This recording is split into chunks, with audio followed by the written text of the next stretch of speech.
Welcome back to the new SC podcast. The regular season is over. We are now in the final week before bowl games, playoffs, all of that talk. We got 9 games next weekend. All the conference championships. We got the 4P4, the 5G5. We're going to go down the list, give our picks, a quick little breakdown of each game. Obviously, with the SEC one, we're going to be talking that more in depth with a full preview. So be sure to tune in, subscribe for that so you don't miss it when it comes out later this week. So, Randall, let's get into it. We got 9 games to talk about. The first one, Conference USA Championship. Kennesaw State, Jacksonville State. Big one, Conference USA Championship. Kennesaw State most recently made the jump over to the FBS level. Local here, where I'm based in Atlanta, Georgia. Kennesaw, Georgia, super close. Tough opponent with Jacksonville State. Jacksonville State favored -1.5, over under 58.5. Couple guys to watch. Cam Cook, first in the country when it comes to rushing yards, 1,588 yards in the season, second in the country in TDs as well at 15. Yeah, first in broken tackles, 93 broken tackles. And it's funny because we don't necessarily cover Conference USA, but I know we've mentioned him in a lot of our previews when we're talking about, the running backs in the SEC, because we're second in broken tackles behind Cam Cook, second in yards behind Cam Cook. And these two teams, they played just 2 weeks ago. Jack State, they won by 9 in that game. And the biggest factor was Cam Cook. I mean, he showed out in that game. He's a great zone runner. When you're looking at this game, it's not that long ago. Jack State, 1.5 point favorites here. I feel personally like the running from Cam Cook is going to continue to be a factor in bringing them to this game. Yeah, I want to look at this game. Two stats that are ultimately going to matter here. Number 1 offense in the Conference USA versus number 3 offense. Jacksonville State's number 1. Kennesaw's number 3. Second stat, most important stat, Kennesaw is 11th out of 12th in the Conference USA when it comes to defensive yards per game allowed. 411 yards per game allowed. So I think Cam is going to cook. Probably not the first person to say that ever, but easy win for them. Yeah, this is a night game, 7 p.m. on Friday. I'm taking Jacksonville State as well, minus the points in this one. I think that they get it done for a Conference USA championship. Next one here, it's going to be at the same time on ESPN. We got the Sun Belt. Sun Belt's an interesting one because we have JMU playing in this game. Right now, they're trying to get in the playoffs. This is an opportunity for JMU to make it. Right now, a 60% chance to make the playoffs per ESPN FPI. Yeah, and right now, probably largest spread of all the conference championship games that have been announced and spreads that have been announced to this point. We're recording here Sunday, November 30th. 21.5 point favorites for JMU. A lot on the line. For JMU, Alonzo Barrett, quarterback, 3rd in the Sun Belt when it comes to passing touchdowns, 20 total. Yeah, and with the Alonzo stat, he has 33 total touchdowns. He's making it work with his legs as well. I know he's focused on this season at JMU, but I think that he's potentially under talked about, understated, but I think he could potentially be a top target for some teams looking to upgrade at the quarterback position next year. Not his focus right now. Focus right now, winning this game here, positioning yourself for the playoffs. And the reason why they're so high in this is because there's such a good game happening with UNT and Tulane happening in the AAC. So the conversation is kind of between those 3 teams on who makes the playoffs. I guess here for Troy, I don't see where they stop this offense, like you mentioned with the running backs, with what they're doing there, with what Alonzo Barnett is doing. I don't see where they stop them, and I think JMU kind of keeps rolling here. Yeah, we talked a lot about JMU's offense. JMU's defense right now, number 1 in the Sun Belt, 253.5 yards per game. Troy statistically is not that far behind them, with 3rd in the Sun Belt, but yards wise, they're giving up 377 yards per game. So that's over 120 yards per game difference. That's a lot of first downs. It's a lot of successful drives. Troy's got a good defense. Jordan Stringer, linebacker, 104 tackles, 3rd in the conference, and Devin Lafayette, safety, both guys to watch. I expect them both to be involved in trying to slow down this rushing attack. I don't know if Troy has enough offense to go against this really top-ranked Sun Belt defense, and then you add JMU's offense, which is super explosive. It's a recipe for a disaster, in my opinion. I think that JMU covers here. I got JMU minus 21.5. If that line gets bigger, I might have to change it, but I do think that with the explosiveness, I think that they get it done minus the points. Yeah, see, I have Troy covering in this one. I think Troy will be able to kind of hold up here in the end. We'll see how the game plays out. I would be interested to see the stats in terms of JMU's covering on the season, but I think Troy covers in this one. I do have JMU winning, however. Yeah, I mean, JMU put up a lot of points. It'd be interesting to see with that playoff run. Should they slow the clock a little bit, run it down? They've been putting up 50+ points in a couple games here. We saw a good win over Washington State a couple weeks ago. This is a style points game. I think if they're trying to show the committee that they deserve the 5th conference championship spot or whatever happens in the AAC Championship and how that plays out to whatever, they're going to need they need a resume booster. Yeah. And this would be a big one. I mean, I win here. I put them over Duke if Duke wins the ACC. Same. I don't know if I put them over Tulane. Then you start having a conversation with UNT and how that looks, but. Yeah, we could move on to that game happening as well on Friday. We have UNT versus Tulane. Both of these two teams have a decent shot at making the playoffs with a win here to take that 5th spot at, like we just said, with JMU being another option there. It's a big game. Eric Morris is sticking around for UNT to continue coaching. We know he took the OK State job and will be getting out of there after the season, maybe taking Mestmaker with him, but in this game here, UNT 3-point favorites. Yeah, 67.5 point over under. Both these teams right now are really strong when it comes to scoring. They also have strong defenses, right? Both, right now Tulane's 4th in the American Athletic Conference and North Texas is 5th in the American Athletic Conference when it comes to points allowed, 22.8 as well as 24.2, and then of course as well yards wise. But the real story is the offensive prowess for UNT. So, Drew Mestemaker, number 1 in the country in yards, number 2 in the country in touchdowns, I believe. And then Jake Retzlaff as well. So obviously playing pretty well here also. So it was in 4th in TDs. Apologize for Mestemaker. Yeah, I mean, as a team, they're leading in points per game in the nation. Bit explosive. I remember, when we were kind of going into this last week and I was placing some bets, I was wondering if the coaching change would impact their ability, like would that somehow feed into the team at all? Then they dropped 52 on Temple's head. So they're not slowing down at all. And, Messmaker aside, another running back, Caleb Hawkins, bad freshman, 23 touchdowns. He's making things happen. So if you do need to hit the ground a little bit, you could do that. And now when kind of comparing, when we were talking about Tulane earlier this season, a running back that I think could compare a little bit with Caleb Hawkins is Kewan Lacey at Ole Miss. Similar profile here, and we saw what Ole Miss was able to do against Tulane. That's my determining factor here. I think UNT can hit the ground hard against Tulane.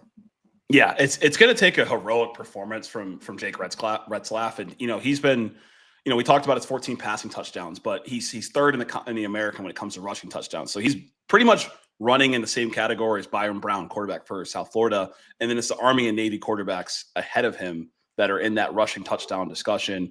Of course, Caleb Hawkins for North Texas is number 1 in the country when it comes to rushing touchdowns. But it's like Caleb Hawkins, Army quarterback, Blake Horvath, Navy quarterback. And then you got Byron Brown in the mix there. And then I think, Jake Retzlaff is tied for 4th for rushing TDs. They're going to have to get in the red zone to have a shot to keep up with the offensive scoring for North Texas. We've seen a ton of high-profile American-on-American matchups. We've seen USF versus Memphis. We've seen USF versus North Texas. Yeah.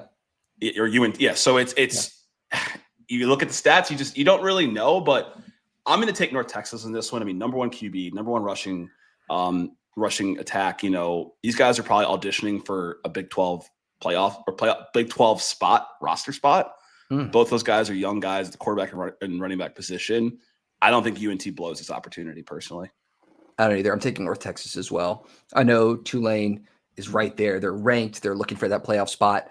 I still think North Texas gets it done here. Last game on Friday night, we were waiting to do our recording today because they had a 4-way tie in the Mountain West for who was going to be playing. The computers had to do some rankings and put it together, and the 2 highest teams, UNLV, Boise State going to be hosting this game, 8 p.m. Eastern on Fox. This is another rematch. We have a couple rematches this week in conference championship games. They played back in October, and Boise State won by 25. I'm looking at early lines here, and UNLV's favorite, or UNLV's only down by 1.5. So it's interesting. Yeah, and I think I think about this matchup happened last year, and it might have happened the last 2 years. I mean, dating back to like Talon Green playing at Boise State, but for this year, Max Cutforth's kind of been the quarterback the last couple of games for Boise State. 2 touchdowns this past game against Utah State, 331 yards. Close game for them against Utah State. And on the other side, UNLV, it's hard to beat a team twice. So, or it's hard to lose to a team twice. So I'm curious how they show up in this matchup. Yeah.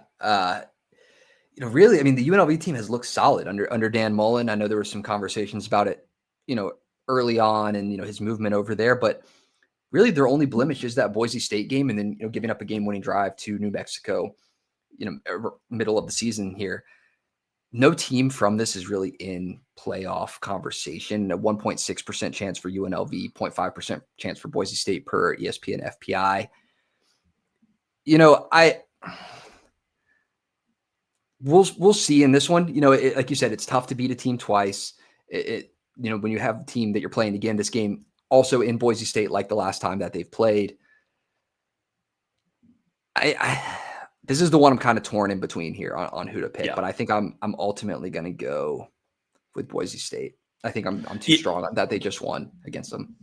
Just won, and I feel like in college, I don't have the stats, but home field is so strong. It's hard to go against a team playing at home. I get it's a conference championship game, but like let's be for real. Like it's gonna be blue field, blue in the stands, orange in the stands. We ain't about to see a lot of red and black. So I got Boise in this one. All right. So that concludes Friday night. Now we got 5 more games to talk through very quickly. The first one, important one, very important one for the entirety of the playoffs and teams' hopes here. And it's BYU, Texas Tech rematch in the Big 12 championship. Texas Tech right now 12.5-point favorites, which is kind of fitting considering they kind of put, belt to ass the first time that they played a few weeks ago. College game day was there down in Lubbock. What are you thinking in this game? BYU kind of sitting on the outside looking in. This is their chance to make it. Yeah. And I think the spread, I would imagine, plays a role with like how bad Texas Tech beat West Virginia. I mean, I was watching the game at one point. They were up like 21-0. Rushing attack is explosive. Quarterback play is explosive.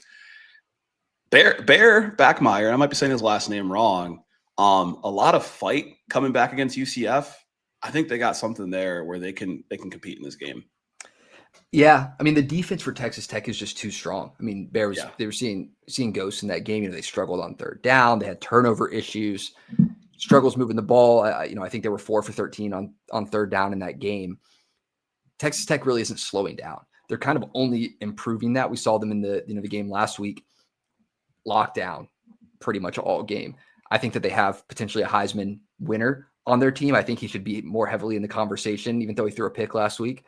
From the linebacker spot. I still like him. I think he deserves at least a nod, but in this one, that was too much of a domination from Texas Tech the first time for me to think that it goes any differently when they play in Arlington. So I'm taking Texas Tech minus the points.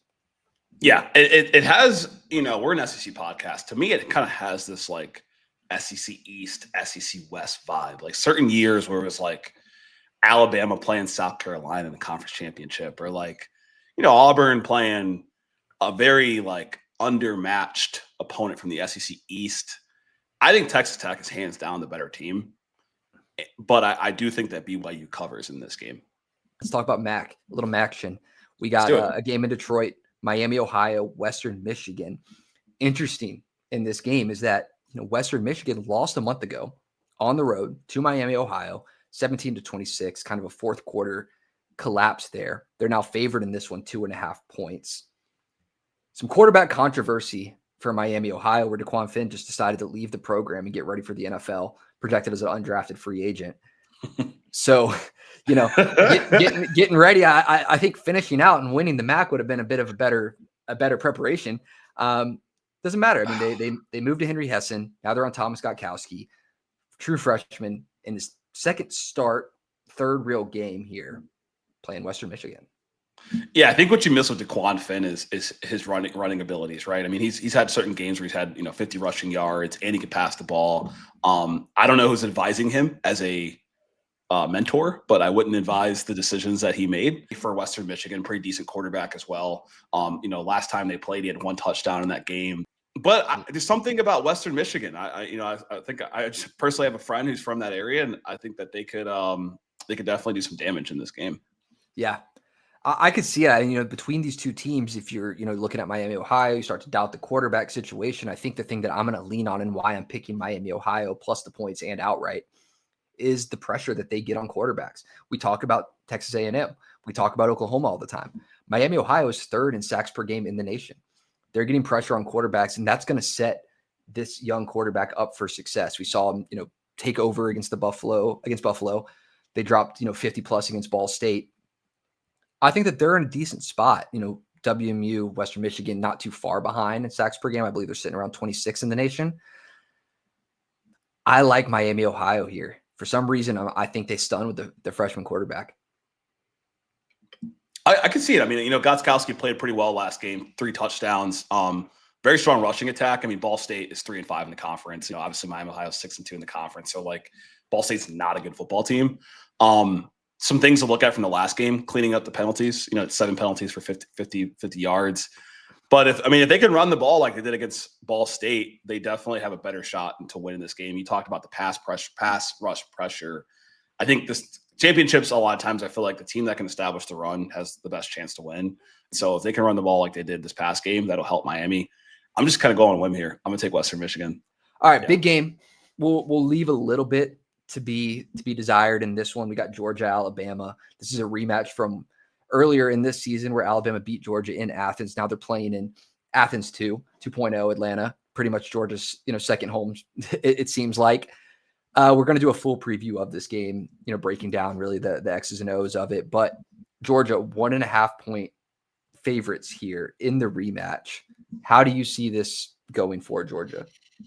Yeah, I think this game for Georgia, when I look at what Auburn did well against Alabama, it's definitely kind of, if Auburn was able to limit turnovers, they might have walked away with a win.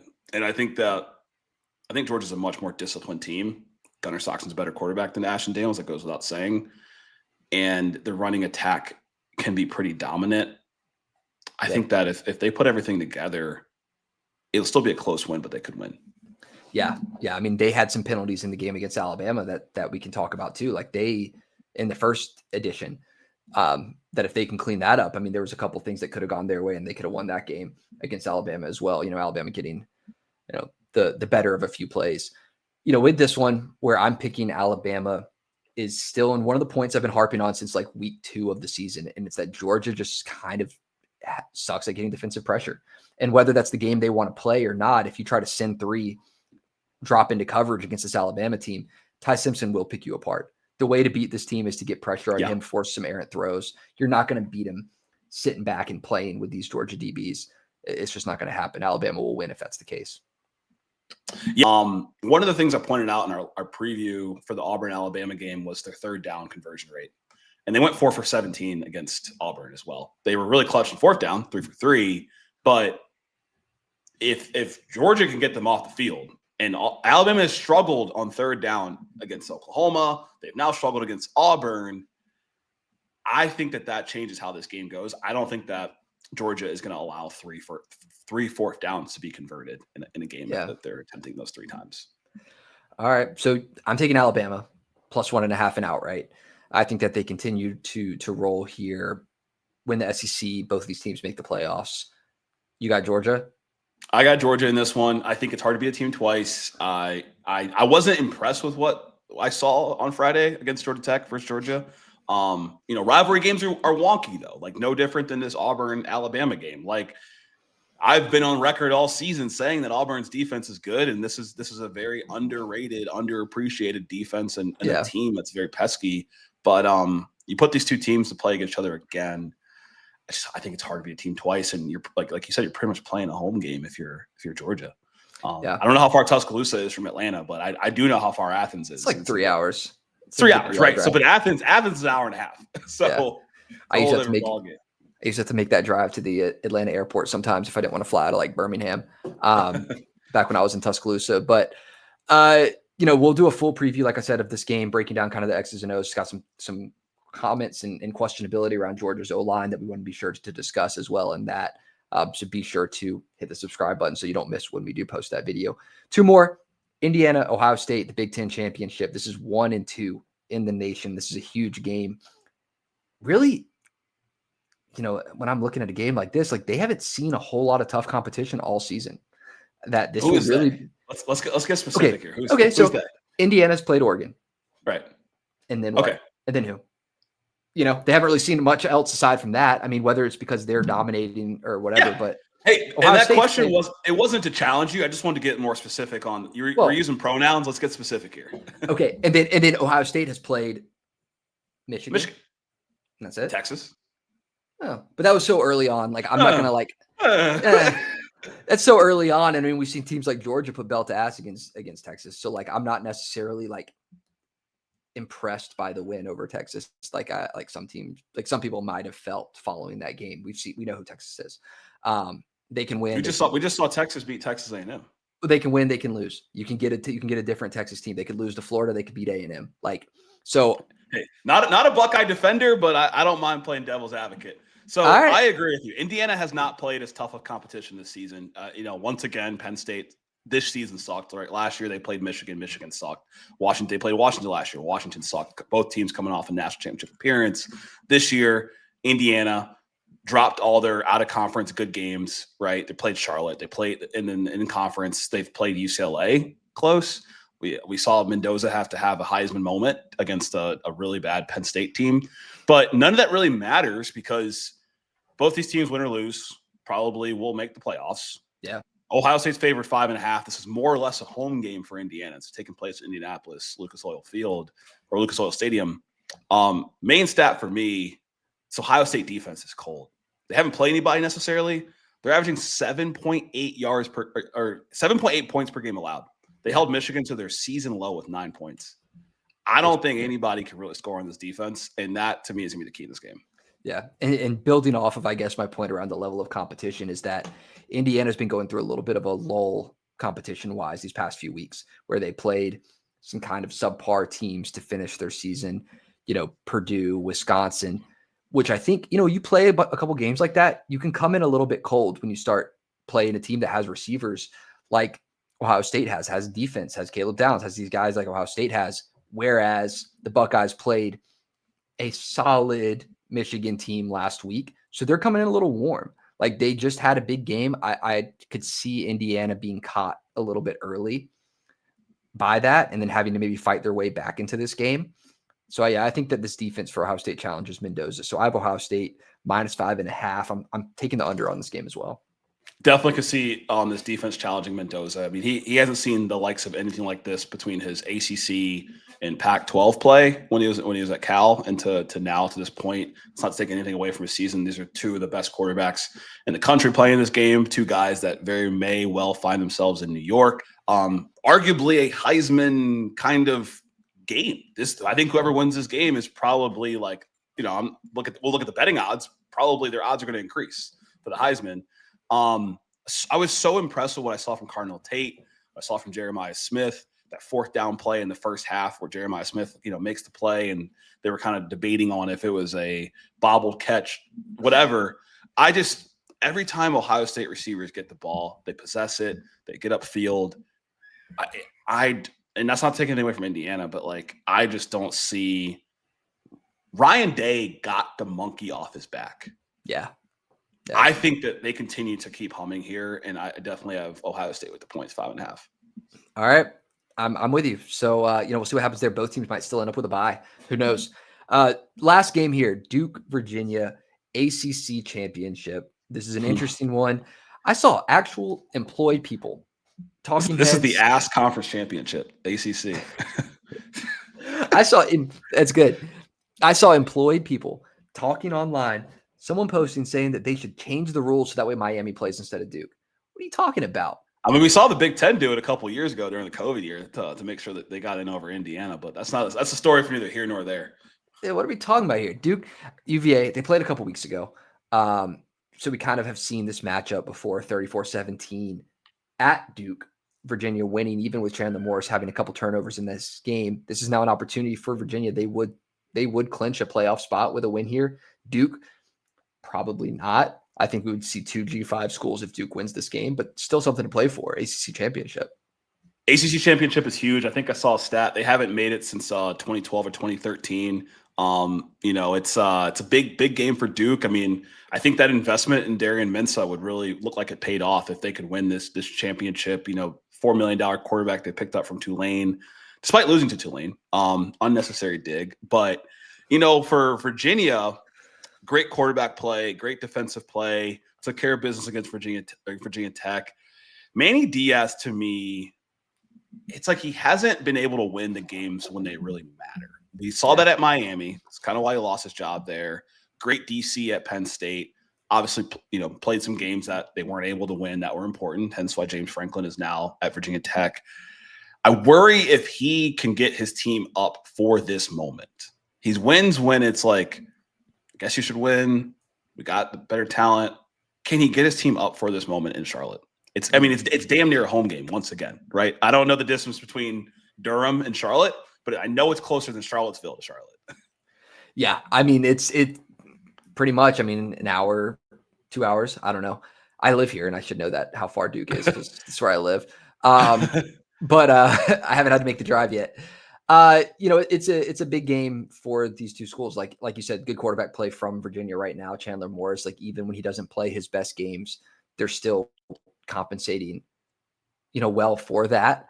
Right now, Virginia 2.5 point favorites. I feel like that's a little low. I'm taking Virginia in this one. I think that, after already having a big win over this Duke team, I think that it continues to roll and they find themselves as a 11 seed in the playoffs.